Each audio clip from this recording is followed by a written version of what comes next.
Enseigner est un métier qui s'apprend. Pour un élève, apprendre, ce n'est pas simple. Donc faire apprendre toute une classe d'élèves dans sa diversité, c'est forcément complexe.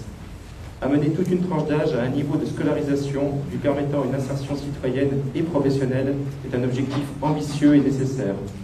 Cela suppose un effort important de la nation, un investissement fort, en particulier en direction des élèves dont les situations sociales, personnelles et scolaires sont les plus fragiles. Nous ne pouvons pas accepter qu'une frange d'élèves reste au bord du chemin. Il nous faut prendre la mesure de ce que cela compromettrait pour notre avenir collectif. Une première étape de la démocratisation a été atteinte grâce à des enseignants qualifiés et formés, et grâce aussi à la diversification des voies d'accès au diplôme. Mais une forte ségrégation sociale subsiste. Aujourd'hui, le progrès des connaissances, l'évolution de la société, l'hétérogénéité des publics rendent le métier d'enseignant plus complexe. La formation des enseignants doit relever de nouveaux défis, et cela passe par une élévation du niveau de qualification des enseignants et une meilleure professionnalisation de ces derniers. L'enjeu est majeur, c'est l'avenir de tous les jeunes qui en dépendent. C'est aussi l'avenir de notre société elle-même et de l'école de la République. Il faut du temps pour former un enseignant ou un CPE. Comme les médecins, les ingénieurs ou les magistrats, les enseignants exercent un métier de conception qui nécessite une formation universitaire et professionnelle de haut niveau.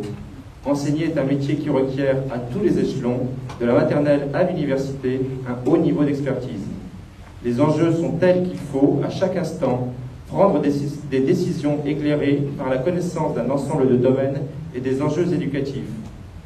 Pour cela, il faut une formation longue et approfondie, combinant apport de la recherche, approche didactique, théoriques et pratiques professionnelles avec les élèves. La formation doit permettre à l'enseignant ou aux autres cadres éducatifs en formation de réfléchir à leurs pratiques et les adapter à tous les élèves dans leur diversité. Elle doit préparer au dialogue avec les co-éducateurs que sont les parents et au travail en équipe avec les autres professionnels de l'éducation, de la formation et de l'orientation. Le rôle de l'État. Garantir à tous les élèves une formation de qualité, la même sur l'ensemble du territoire, débouchant sur des diplômes nationaux, passe aussi par une formation initiale des enseignants cadrée par l'État employeur. Il est de sa responsabilité d'en définir les exigences et négocier le cahier des charges pour répondre aux besoins de l'école de demain. Cela exige aussi une politique de formation continue ambitieuse. Cela impose de récuser toute conception simpliste qui prétendrait que le métier d'enseignant dépend du seul talent et s'apprend par mimétisme. Garantir la réussite des élèves nécessite des enseignants sérieusement formés dans le champ didactique pédagogique, conscients des enjeux historiques et sociétaux de l'école, capables de s'engager dans un travail collectif et d'assumer leur rôle dans la cité, en lien avec les parents et l'ensemble des partenaires éducatifs, ce qui passe par la garantie d'une indépendance et d'une stabilité professionnelle dont le statut de fonctionnaire est garant. La formation doit donc être considérée comme un investissement et non comme un coût. L'école doit être en mesure de répondre aux défis de la société. Elle doit comprendre des personnes représentant cette société dans toute sa diversité. L'ensemble des couches sociales doit pouvoir accéder au métier de l'enseignement et de l'éducation de façon égalitaire, ce qui est garanti par le principe du concours de recrutement. Il est indispensable de développer des aides pour les étudiants, allocation d'études, bourses sur critères sociaux, et de recourir à des pré-recrutements. Garantir la professionnalisation. Élever le niveau de recrutement doit se traduire par une réelle élévation du niveau de qualification. Cela doit aussi se traduire par une véritable formation professionnelle. C'est l'occasion d'améliorer les contenus de formation scientifiques, didactiques et professionnels, ainsi que les conditions d'études, de prendre appui sur les expériences accumulées, sur le potentiel de formation que constituent les instituts universitaires de formation des maîtres et sur tous les acteurs de la formation. Des recrutements répondant aux besoins.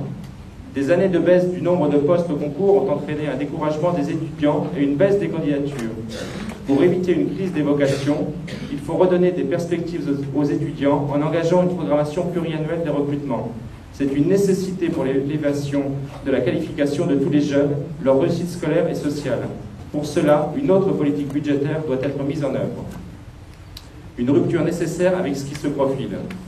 Les récentes décisions ministérielles, prises sans véritable concertation et dans la précipitation, n'obéissent en rien aux principes qui devraient régir la formation des enseignants aujourd'hui. Elles fixent des impératifs techniques sans attention ni au contenu de formation, ni aux exigences d'équité sur l'ensemble du territoire national. Elles poussent les acteurs à improviser dans l'urgence des solutions bancales. Elles portent en elles le danger d'une atomisation et d'une mise en concurrence des formations quand il faudrait un surcroît de solidarité et de cohérence. Elles participent d'une idéologie inacceptable qui laisse entendre que les élèves n'auraient véritablement besoin de pédagogie qu'entre 6 et 11 ans. Elles tiennent pour négligeables des domaines essentiels comme celui de l'enseignement professionnel. Elles nous entraînent vers une régression très grave, car n'en doutons pas, sans une formation professionnelle de haut niveau de tous les enseignants, c'est la concurrence entre les établissements qui va s'installer et les familles les plus fragiles qui vont pâtir. Il est indispensable de prendre le temps d'une réflexion de grande ampleur sur ce que nous devons attendre des enseignants. C'est à partir de ce travail et à partir de lui seulement que pourront être mis en place des dispositifs institutionnels adaptés, dignes de l'ambition d'une démocratie authentique et de notre République.